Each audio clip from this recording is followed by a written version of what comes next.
Dismayado naman ang ina ni Jemboy Baltasar na isang pulis na botas lang ang hinatulang guilty sa pagpatay sa anak. May ulat on the spot si Salima Refran. Sam? Alam mo, Rafi, masama ang loob ng pamilya ni Jemboy Baltasar sa naging hatol ng korte sa 6 na pulis na botas na kasama sa operasyon kung saan namatay ang kanilang anak. Iyak ng iyak si Rodalisa Baltasar sa paglabas ng korte. Hindi niya matanggap ang naging hatol na guilty nga pero sa isang pulis lang at imbis na murder ay sa mas mababang krimen na homicide. Habang sa mas mababang illegal discharge of firearms lang ang nakitang guilty doon sa 4 pang pulis at pinawalang sala pa yung isa. Para kay Rodalisa, hindi sapat ang naging hatol ng korte sa pagkamatay ni Jemboy. Ganun na lang daw ba ang buhay ng kanyang anak na para bang hayop lang?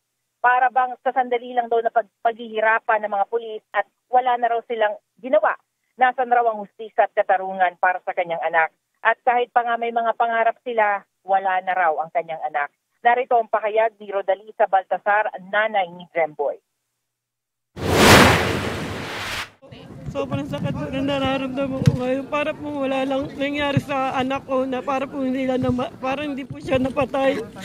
Parang wala lang kasi isa lang po yung na-convict. Para nasa niyo po yung hustisya, yung katarungan para sa anak ko.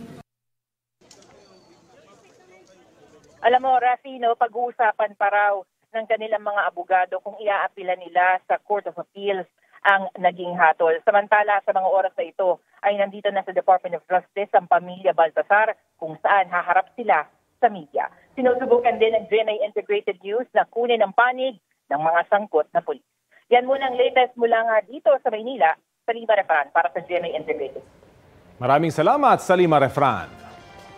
Kapuso, alamin ang maiinit na balita. Bisitahin at mag-subscribe sa GMA Integrated News sa YouTube. Sa mga kapuso abroad, samahan nyo kami sa GMA Pinoy TV at sa www.gmanews.tv.